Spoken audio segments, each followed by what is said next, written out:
Bien, hermano, vamos a buscar Efesios capítulo 4. Efesios 4.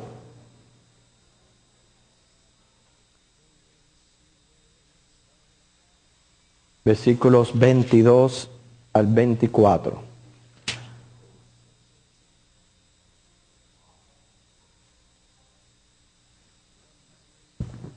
Efesios 4, 22 al 24.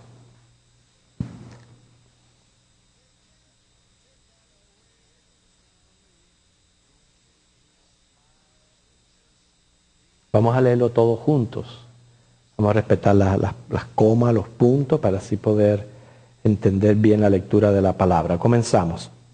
En cuanto a la pasada manera de vivir, despojaos del viejo hombre que está viciado conforme a los deseos engañosos, y renovaos en el espíritu de vuestra mente, y vestíos del nuevo hombre, creado según Dios en la justicia y santidad de la verdad. Ese es el reto que el Señor nos pone delante al inicio de esta clase de escuela dominical. Ahora vamos a nuestro libro de texto, que es Judas. Todavía vamos avanzando poco a poco. Y vamos a ver los versículos del 8 al 10, a ver qué nos alcanza el tiempo para avanzar en estos versículos. La idea de estudiar así a Judas es porque aprovechar todo lo que contiene esta pequeña carta para poder estudiar los varios casos que pone como ejemplo. Ya nosotros estudiamos la incredulidad de Israel, la rebeldía de los ángeles caídos y la inmoralidad de los cananitas.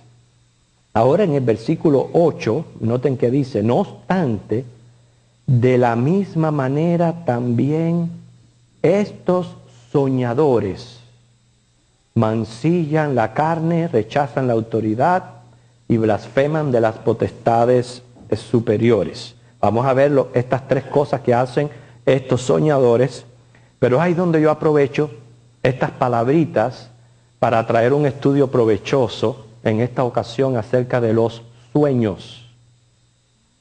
Porque en los días de hoy muchas personas dicen, no, porque yo tuve un sueño, el sueño ha hecho un impacto en su vida, y a veces quieren saber el significado de este sueño y si Dios es el que le está hablando, si es un sueño que viene de Dios, si no viene de Dios.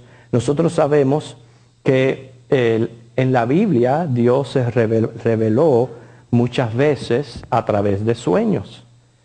Lo continúa haciendo Dios en los días de hoy. Como ustedes pueden ver, es un tema que merita tratarse, y por eso que aprovecho la oportunidad que Judas menciona que estos apóstatas son soñadores. No quiere decir que todos los soñadores sean apóstatas, ¿verdad? Que las palabras se parecen, pero el orden cambia completamente el sentido. No todos los soñadores son apóstatas. Martin Luther King dijo, yo tengo un sueño, ¿okay? Pero los apóstatas tienden a ser soñadores, y por eso hay que tener mucho cuidado con estos sueños. Bueno, Dios le confirmó a Jacob el pacto abrahámico a través de un sueño, Génesis 28:12. Salomón recibió sabiduría como advertencias a través de un sueño, Primera de Reyes 3:5, y también el capítulo 9, versículo 2. En 3 ocasiones, José, el esposo de María, recibió revelación a través de sueño, cuando le quisieron asegurar la pureza de María, Mateo 1:20, cuando lo mandaron a huir de Egipto, Mateo 2:13, y cuando le ordenaron a regresar a Palestina, Mateo 2:19 al 22. Así que vemos que en efectivo Dios usó los sueños como medio de revelación al hombre. ¿Nos sigue Dios hablando en sueños? Bueno, vamos a ver lo que dice la Biblia. Alguien busque Hebreos capítulo 1, versículos 1 y 2. Hebreos 1, versículos 1 y 2. El que lo tenga, por favor lo lee.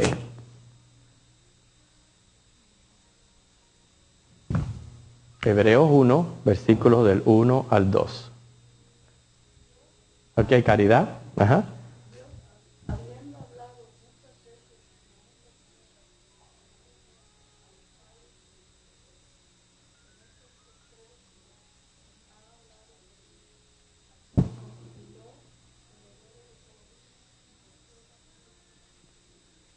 Caridad, en ese versículo que tú has leído, ¿cuál es el medio que Dios está usando para hablarnos hoy?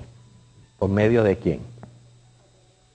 A través de Jesucristo. Ese es el medio que Dios usa para comunicarse a nosotros. ¿Nos habla Dios hoy? Sí. Nos habla a través de Jesucristo. Esto es su palabra. Y también la voz del Espíritu Santo, que es esa voz interna en nuestra conciencia que nos va dirigiendo y nos va guiando. Que Dios use visiones, que Dios use sueños. En ese aspecto yo respeto. Yo, en el sentido de que yo no puedo decir lo que puede o no puede hacer Dios, o lo que Él decida hacer. Él es soberano en el ejercicio de su voluntad. Si Él quiere revelarse de alguno de estos medios, Él lo hace. Pero yo lo que le estoy mostrando, lo que Él mismo dice en su palabra, que también es algo que no podemos ignorar y tenemos que respetar, que Él nos habla a través de Jesucristo. Sabemos que es lo concerniente a las revelaciones, a lo que Dios quiere que se sepa de Él. El otro aspecto tiene que ver ya con nuestro diario vivir. Me habla Dios en sueño de que mañana no me levante porque me va a pasar una rastra por arriba. Yo no puedo decir sí o no. No puedo afirmar una cosa u otra. Yo respeto, porque hay personas que realmente piensan de que Dios les habla a través de un sueño, les advierte, etcétera. Yo eso es un tema que no lo respeto según cada cual. Hasta ahora no me ha ocurrido, pero es muy importante a la hora de tratar el tema de los sueños, analizar qué es un sueño. Y yo les he preparado un pequeño tratado acerca de las funciones del cerebro. ¿Quiénes de aquí no tienen computadora? No tienen computadora. Bueno, quiero decirles que ustedes tienen la computadora más sofisticada que existe, su cerebro. Así que no digan que no tienen computadora. Todos tenemos computadora. La computadora más sofisticada que existe es nuestro cerebro. Ese es el gran diseño de Dios. El sueño es una comunicación del cuerpo, la mente y el espíritu. Y nuestro cerebro está en una constante actividad. Yo le voy a mencionar varias actividades. La quinta es soñar, pero estas son las actividades del cerebro. Número 1, pensar. El cociente es la parte que se usa para pensar, pero ocupa solamente el 10% del funcionamiento cerebral. El cociente. Y puede estar despierto, soñoliento, alerta, mareado, excitado, aburrido, etc. Pero una de las funciones del cerebro es pensar y ocupa solamente el 10%. ¿Okay? La segunda función del cerebro es el sistema nervioso. Otro % pequeño del funcionamiento cerebral es el que controla todo el sistema nervioso, o sea, da órdenes a los diferentes sistemas del cuerpo humano, a todos los sistemas, la respiración, los latidos del corazón, convierte la luz en visión, las ondas sonoras en sonido, el balance, caminar, el control de las glándulas, todo completamente está controlado por el sistema nervioso del cerebro, que es el que da órdenes para que el cuerpo completo funcione. Note que es interesante de que Cristo es cabeza de la iglesia y es así, la cabeza nuestra es la que controla el cuerpo. Por eso es que una iglesia que se despega del señorío de Cristo anda mal, porque es como un cuerpo que no tenga cerebro. es imposible. Entonces, pero sigue siendo una pequeña parte del funcionamiento cerebral. La tercera es la memoria. Es vasta y ocupa la mayor parte de los recursos cerebrales, porque es la que almacena toda la data, toda la información, lo que es la memoria. La cuarta función del cerebro es la imaginación. Esta es muy difícil de canalizar sus fronteras, porque no se trata de soñar con un nuevo carro, una nueva casa. La imaginación es que, por ejemplo, usted mira nubes y se imagina figuras. Por ejemplo, uno de mis entretenimientos en mi casa, cuando estoy en el baño, es mirar a la loza y ver cuántas figuras yo puedo ver en la loza. Esa es mi imaginación. ¿Sí, hermano? ¿Usted también hace lo mismo? Todos los días encuentro una cara nueva en la loza. Pero ese es el uso de la imaginación. ¿Me entienden? ¿Ok? Fíjense, el cerebro sabe que son nubes. En el caso de las nubes, son nubes. La imaginación ve la figura de un oso. El cerebro sabe que son nubes, la imaginación ve figuras, entonces lo que se forma es un caos cerebral. Entonces la mente no puede lidiar muy bien con este caos y entonces inmediatamente la resiste y da órdenes para que se elimine esa imaginación. O sea, esa es la parte imaginaria del cerebro. La última es soñar. Es otra de las funciones del cerebro. Inclusive se sueña aún despiertos, porque esta actividad se lleva a cabo en el subconsciente. O sea, en el consciente, acuérdense, es el que maneja la data, la información, la almacena. Pero el subconsciente es donde ocurren los sueños durante ciertos ciclos de actividad cerebral. Sabemos los sueños con nuestro consciente y lo grabamos en nuestra memoria. Entonces el cerebro, acuérdense que ya les dije que el cerebro presenta un caos entre la realidad y la imaginación. Entonces lo que hace el cerebro es que revisa, analiza memorias del pasado, puede ser hasta lejano, con memorias recientes, las mezcla con emociones, pensamientos, ideas, acciones, interacciones, impresiones, no solo de nuestra experiencia, pero también de otras personas. Muchas veces uno pasa por al lado de una persona y ni tan siquiera se paró a saludarlo, pero basta que el cerebro haya captado la imagen de esa persona, aunque usted no se haya ni tan siquiera detenido a saludarla o a conversar, para que ya la almacene en ese subconsciente. Y a lo mejor esa persona le sale en el sueño de aquí a 2 años.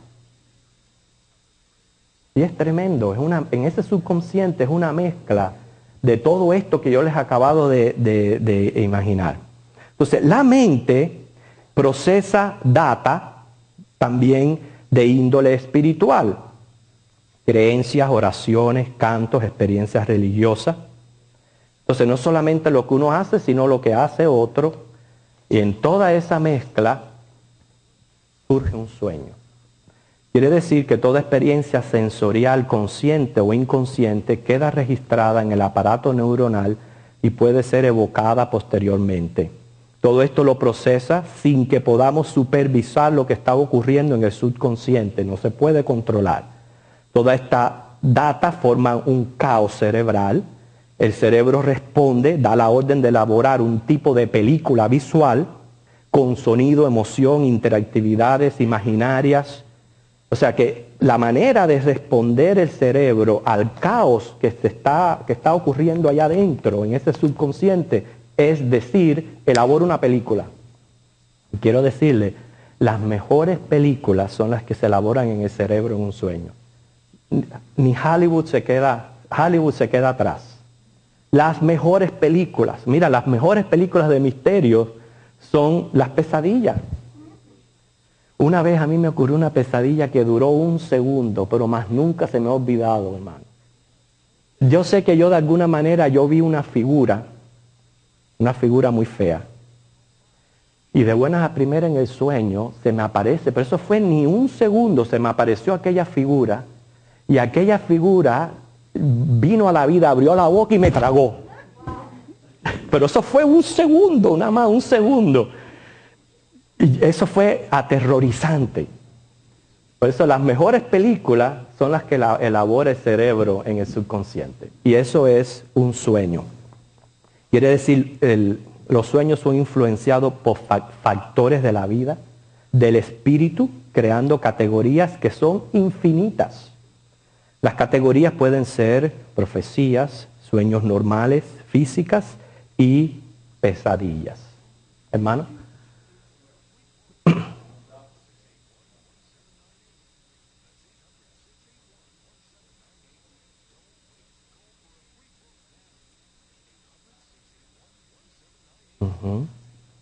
Sueña hasta despierto uno, no tiene que estar dormido para soñar, hasta despierto. Hermana.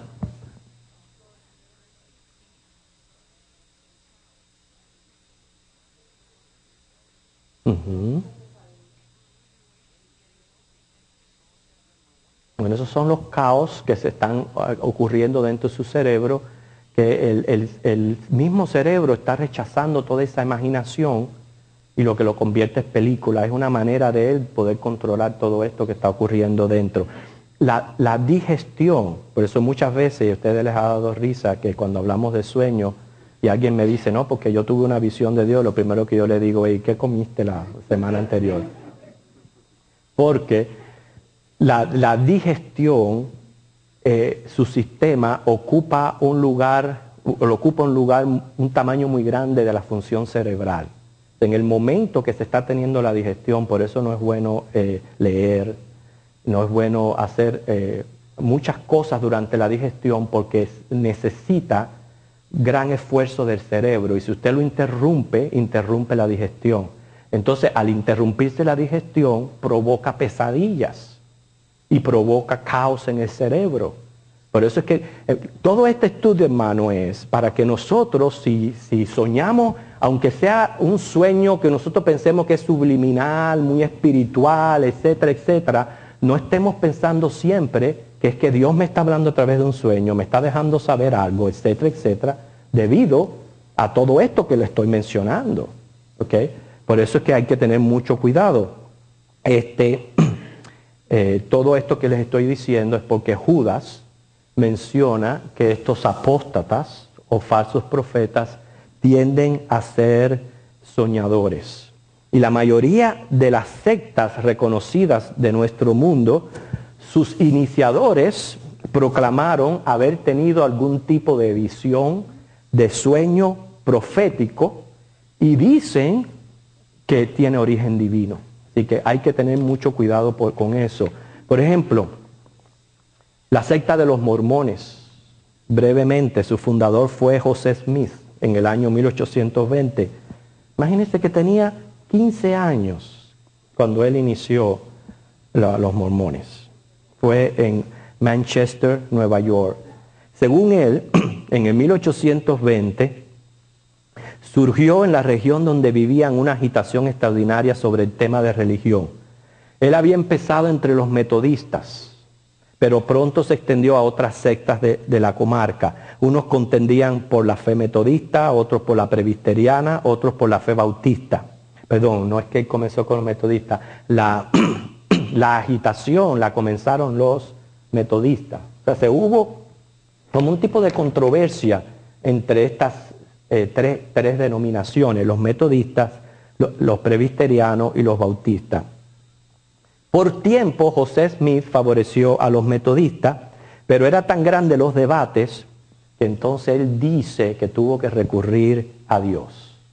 Se retiró a un bosque y dice él que una hermosa mañana, a principios de la primavera del 1820, se arrodilló y elevó su corazón a Dios. Noten, Muchachito de 15 años, yo no digo que pues nadie tiene que tener en poco tu juventud. Un muchachito de 15 años con este tipo de preocupación. Bueno, ahí tuvo una visión. Dice que una columna de luz más brillante que el sol se puso directamente sobre su cabeza. Y al reposar sobre él la luz, vio en el aire a dos personajes cuyo fulgor y gloria no admitían descripción. Uno de ellos le habló y le llamó por su nombre. Le dijo, este es mi hijo amado, escúchalo. Entonces preguntó al personaje, ¿cuál de estas religiones es la verdadera para yo unirme a ella? Él le llama secta. El personaje le respondió que no se uniera a ninguna, que todas estaban en error. Fíjense para que ustedes vean. Cuando contó esta visión a sus profesores, entonces fue perseguido grandemente por todas las otras religiones que se unieron en contra de él. O sea, todo esto aparece narrado en el libro La Perla de Gran Precio que escribió José Smith en la Historia 1 del 5 al 8, y 14, 19 y 22. Acerca de esta visión, la Iglesia de Jesucristo de los últimos días afirma que esta historia de la primavera, de la primera visión, es verdadera. Por tanto, forma parte fundamental de sus enseñanzas. Noten esto, hermano. Ustedes no están viendo el peso de esto. Un jovencito teniendo una visión y toda una secta basándose en la visión que tuvo este jovencito. Y son hoy día millones los que han sido arrastrados por este error. Por eso que Judas está advirtiendo acerca de estos soñadores. Cuidado con ellos. Tienden a ser soñadores. Por eso cuando usted viene y me dice, no, yo tuve un sueño, hay que respetar ese sueño porque uno no sabe de dónde viene y de qué procedencia tiene y cuál es el propósito. Bueno, después de esta creencia en la divinidad de Jesús, él hizo su libro. En otras palabras, la historia es larga, no quiero tornar la clase en hablar de los mormones y de José Smith, simplemente lo estamos poniendo como un ejemplo de un muchachito que tuvo un sueño, una visión, y miren los resultados catastróficos acerca de este sueño. Pero volviendo a la clase, dice el versículo 8, no obstante, de la misma manera, también estos soñadores hacen tres cosas. Aparte de decir tuve un sueño, por eso digo, cada vez que uno tiene una experiencia así, tiene que estar comprobada por la palabra. Todos los ejemplos de sueños, cuando Dios se revelaba a través de esos medios, sueños y visiones bíblicos, todos tenían que ver de alguna manera con el plan divino del reino de los cielos. ¿Entiende? Aparte de eso, eran muy claros y segundo, se cumplieron tal como el Señor lo dice. Entonces, yo respetando la idea de todo el mundo, pero tenga mucho cuidado, porque después de yo hablarles del caos que se forma en el cerebro para producir un sueño o la película de un sueño, hay que asegurarse muy bien antes de decir que Dios me habló a través de ese medio.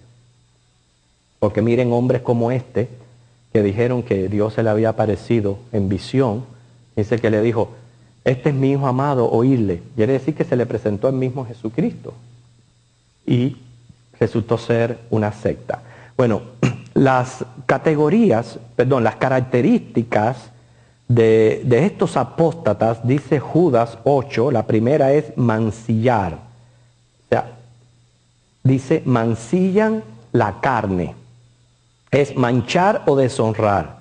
Quiere decir que tienen una mentalidad contaminada. Viven un mundo de sucias fantasías y el cumplimiento de sus sueños casi siempre es inmoralidad sexual. Es el tipo, por eso es que menciona anteriormente el ejemplo de Sodoma y Gomorra. Esta gente, a los apóstatas, tienen una mentalidad inmoral, sucia, siempre pensando en lo sucio, en lo inmoral. Entonces hay que tener cuidado porque por eso es que yo al principio de la clase en Efesios vimos lo del nuevo hombre y el viejo hombre, que dice hay que despojarse de ese viejo hombre con sus pasiones y todas sus demandas y renovarnos en el nuevo hombre, que es el hombre espiritual. O sea, eso es algo una responsabilidad nuestra como creyentes de todos los días, ir renovando nuestra mente. Lo segundo, dice aquí el 8, rechazan la autoridad. ¿Qué ustedes creen que se refiere a esto? Rechazan la autoridad. Hábleme un poquito para que la clase se ponga un poquito más interactiva.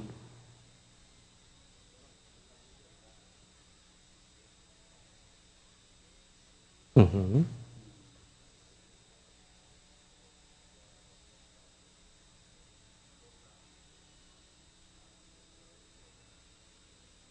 Eso es un buen ejemplo.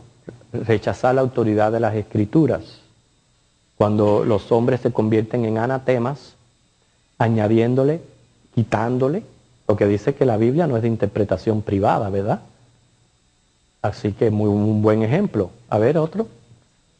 Más bien tiene que ver con la autoridad de Dios. Es rechazar la autoridad de Dios. Una de las cosas que les gusta a estos apóstatas es que les cuesta trabajo con esa palabrita sujeción o sometimiento. No les gusta esa palabra. Tenerse que someterse a la autoridad de Dios y sujetarse, no. Por eso ¿por qué ustedes creen que surgen inmediatamente sus libros?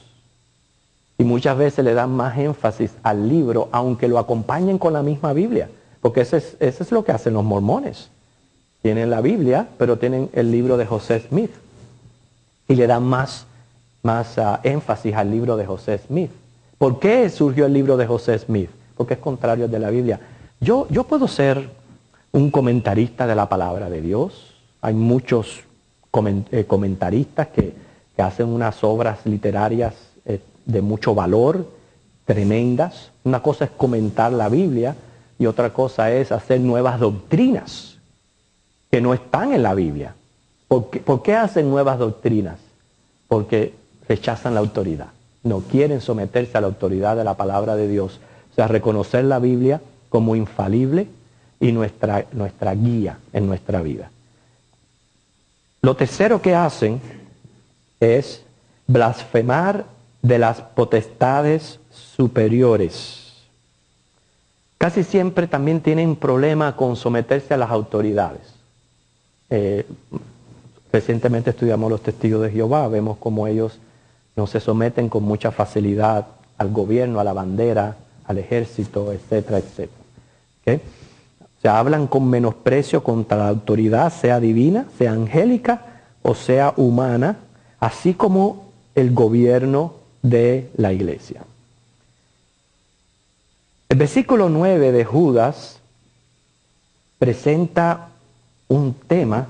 Yo no sé si usted al leerlo anteriormente se ha preguntado, ¿y qué querrá decir Judas cuando dice, pero cuando el arcángel Miguel contendía con el diablo, disputando con él por el cuerpo de Moisés, no se atrevió a proferir juicio de maldición contra él, sino que dijo, el Señor te reprenda. ¿Qué relación tiene, antes de aclarar lo que está ocurriendo en este versículo, qué relación tiene el 9 con el 8? Yo quiero que usar la mente de ustedes para que se den cuenta al estudiar la Biblia, cómo ir relacionando un versículo con el otro. Léanlo de nuevo, piensen en lo que hasta aquí hemos estudiado, cómo pueden enlazar uno con el otro.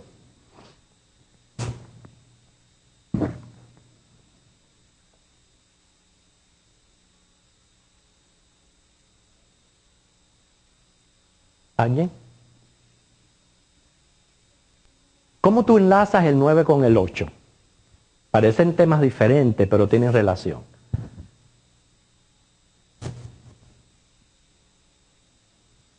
Ajá, ¿hay a mí?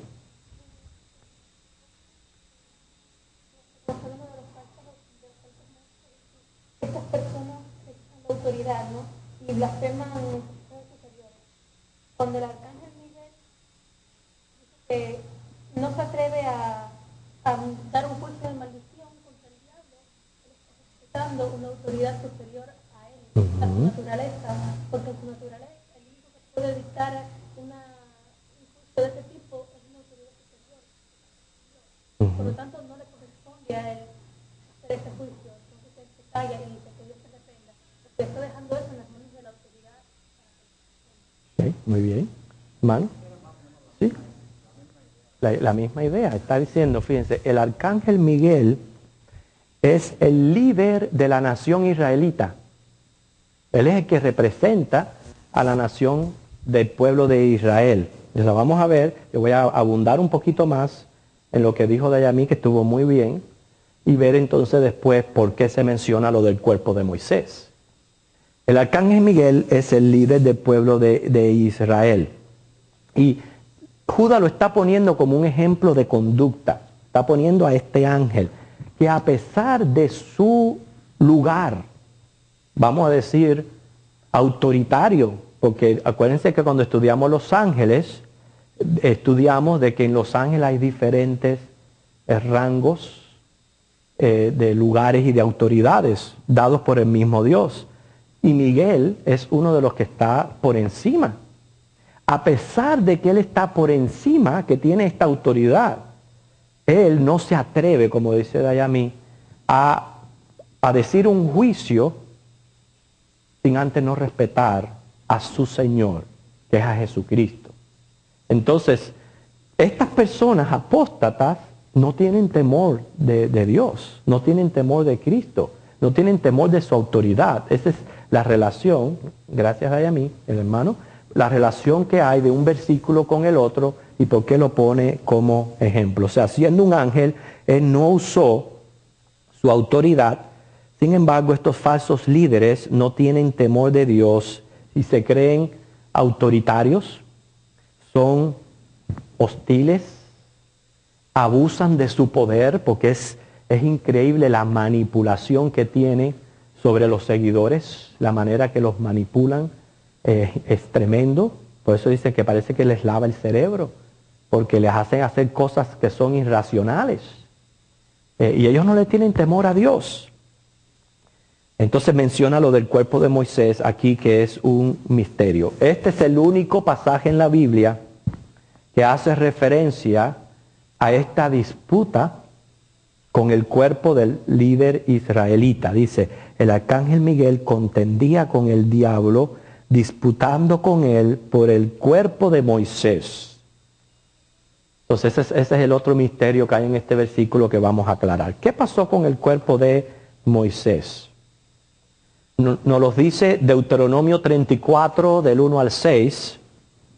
Una de las cosas que sabemos es que el cuerpo de Moisés fue sepultado por el mismo Dios en el valle de Moab. Ese es algo diferente. No quiere decir que él fue traspuesto como Enoc y Elías, no confundan. Enoc y Elías fueron traspuestos sin ver muerte. Ellos vienen a ser prácticamente prototipos del rapto de la iglesia. ¿Okay? Pero lo que pasó con Moisés es totalmente diferente. Lo único que Dios lo sepultó en el valle de Moab y no reveló el lugar donde lo sepultó. Y el diablo quería saber dónde estaba el cuerpo de Moisés. Interesante, ¿no? ¿Por qué el diablo quería saber dónde estaba el cuerpo de Moisés? Porque vamos a leer primero Deuteronomio 34 del 1 al 6. ¿Quién lo tiene? Okay, vamos a leerlo primero. A ver, vamos a ver, hermano Eliezer. Ajá.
Que ninguno conoce el lugar de sepultura. Sí dice el valle, pero imagínense, casi siempre cuando los criminales hacen un crimen y esconden el cuerpo, a veces son ellos mismos los que tienen que llevar a las personas al lugar donde los enterraron, porque es muy difícil.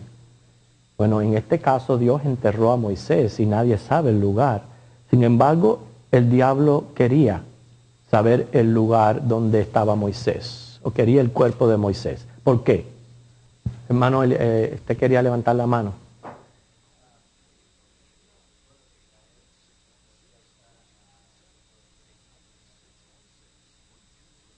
Ujú. Muy bien. A ver, Dayami. ¿Alguien más? Ajá. No. Hermano, dígame. ¿Cuál es su nombre? Harold. Dígame, hermano. Buenos días.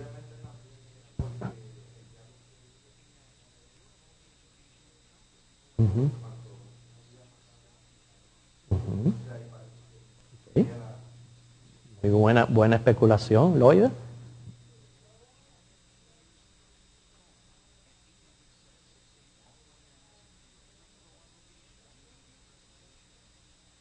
Ok. Muy bien. ¿Alguien más tiene alguna otra opinión? ¿Por qué el diablo quería el cuerpo de Moisés? ¿Eliezer?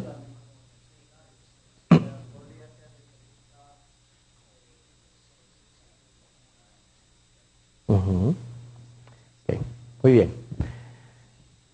En efectivo, lo que siempre se ha propuesto el diablo es la idolatría, es inducir la idolatría. Ustedes saben que cómo el pueblo de Israel, qué consideración tenía como para Moisés y la ley. Para ellos era algo grande. Precisamente esa es prácticamente una de las faltas de la secta del judaísmo, haberle hecho tanto auge al líder israelita, a Moisés. Entonces, el diablo lo que quería era saber dónde estaba el cuerpo, para revelar dónde estaba el cuerpo, en efectivo allí se erigiera un lugar de idolatría. O sea, llevar al pueblo de Israel a la idolatría de una persona. Como el arcángel Miguel es el protector de la nación de Israel, ese es su encargo, él luchó con el diablo para que esto no pudiera ser, para evitar de que el pueblo cayera en idolatría, y por eso entonces discute con él, pero no se atreve a reprenderlo en su autoridad, sino reconoce la autoridad de Jesucristo y lo reprende, pero lo reprende en el nombre del Señor. Muchas veces nosotros tomamos esto de reprender al diablo con mucha ligereza y hay que tener mucho cuidado, porque el diablo a quien respeta, primeramente reconoce y respeta, es a Cristo, no a nosotros. Quiere decir que si la persona no está llena del Espíritu Santo, llena del poder del Espíritu Santo, que el que ve el diablo es a Cristo en esa persona, no se atreva usted a estar reprendiendo al enemigo así por así. Tenga mucho cuidado con eso. Hay que tener cuidado, sí. Hay momentos que uno tiene que decir, mira, diablo, en el nombre de Cristo te reprendo, pero usted tiene que estar lleno de la persona de Jesucristo. Porque si usted está viviendo una vida pecaminosa, una vida que no tiene comunión con Dios, no tiene comunión, no está estudiando la Biblia, está en desobediencia, no se está congregando, no está obrando debidamente, tomando los pasos cristianos, no se atreva a estar en esto, porque es muy peligroso. Recuérdense que cuando estudiamos acerca de los ángeles, hay dos cosas importantes acerca del adversario. Dos cosas, dos extremos. A ver si ustedes se recuerdan de esos dos extremos.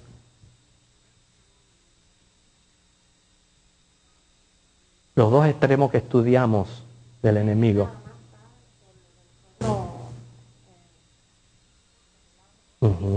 Okay, él nos estudia, no puede saber internamente. Pero hay dos cosas específicas que dijimos acerca del enemigo. Número uno, cuando estudiamos ángeles, Número 1, no menospreciar su poder. Hay que tener mucho cuidado, no menospreciar su poder. ¿Y cuál era el otro? Tampoco exagerarlo, porque Él sigue siendo una criatura angelical. Él no es más que el Todopoderoso. Entonces, ni una ni la otra, no le des lugar al diablo. Entonces, vemos aquí que Miguel lo que hizo fue respetar la autoridad del Señor. Pero relativo al versículo que estamos estudiando, ustedes pueden notar aquí que el caso de Miguel, a pesar de que es un tema interesante, lo del cuerpo de Moisés, y gracias a los hermanos pudimos saber el por qué este versículo habla de Moisés, más bien se está usando a Miguel como un ejemplo de sumisión a la autoridad. Este mundo, el universo, Dios lo ha hecho en un orden de sumisión. Y todos estamos sujetos de alguna manera a otro. Y todos estamos sujetos a Dios porque Él es nuestro creador. Dice el Salmo 100, no nos hicimos a nosotros mismos. Somos ovejas de su prado. Entonces nuestro primer sometimiento es a Dios. Dímelo, Oida.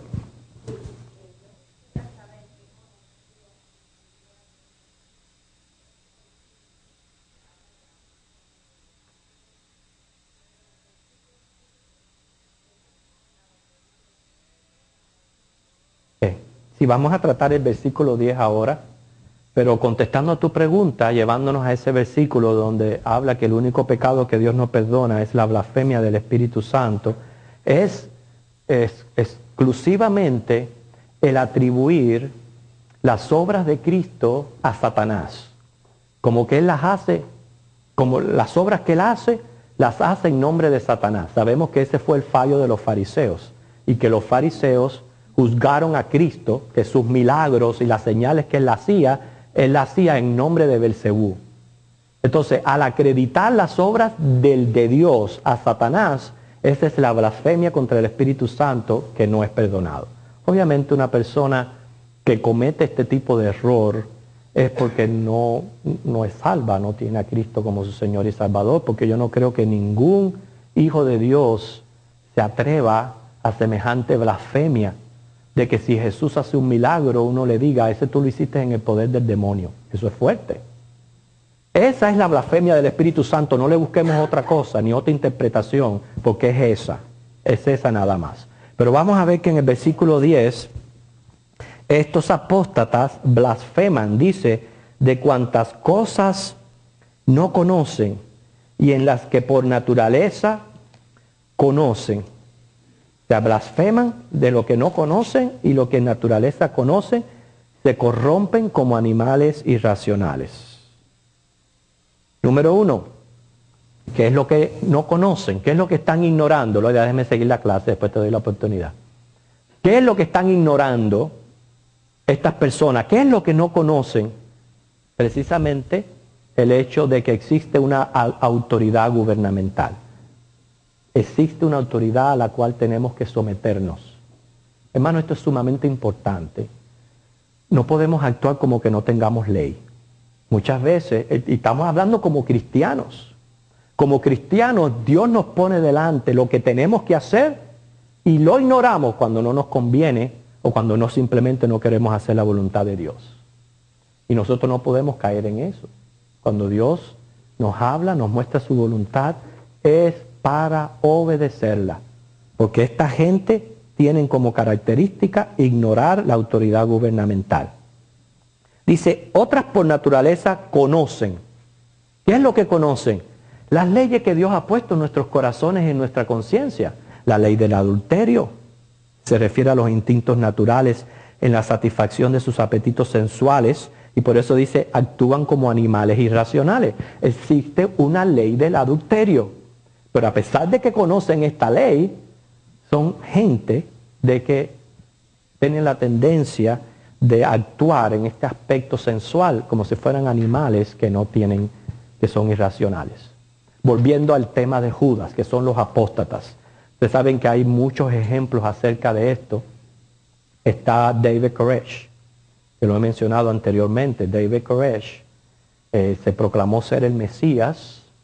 Se proclamó el ser un líder de unos cuantos ignorantes y parte de sus prácticas era que él tenía que poseer las esposas de todos los que estaban allí. Que no solamente es irracional de su parte, conociendo que hay una ley del adulterio, pero hermano, y todos esos hombres que estaban allí, porque era para haberlo sacado y haberle entrado a palo allá afuera. Compartir tu esposa con vos, mira. Pero mire, solamente una persona completamente cegada por el enemigo, no solamente va a hacer esto, sino también ellos lo van a permitir. Porque la mayoría de los que siguen a estos sectarios y a estos apóstatas, no se dan cuenta que lo que ellos están promoviendo es irracional. Hermanos, nuestra fe cristiana es una fe racional. La fe no es enemiga de la razón. Y todo lo que nosotros practicamos es porque es racional. Dios no nos está pidiendo absolutamente nada que sea ni fantasioso, ni inadecuado. Lo que Dios nos pide que hagamos es racional. Pero toda esta gente se caracteriza por hacer cosas que verdaderamente no están correctas. Loida.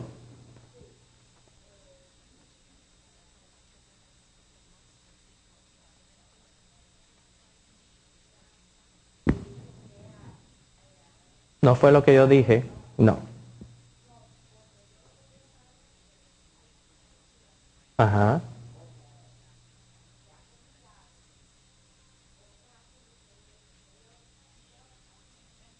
Eso es hacer, sí, pero eso es ignorancia. No, eso es ignorancia porque es lo contrario. Pero aquí estamos hablando de atribuir a las obras de Cristo el poder de Satanás. ¿Entiende la diferencia? Esa gente, al poder de Satanás, por ignorancia, dicen que viene de Dios.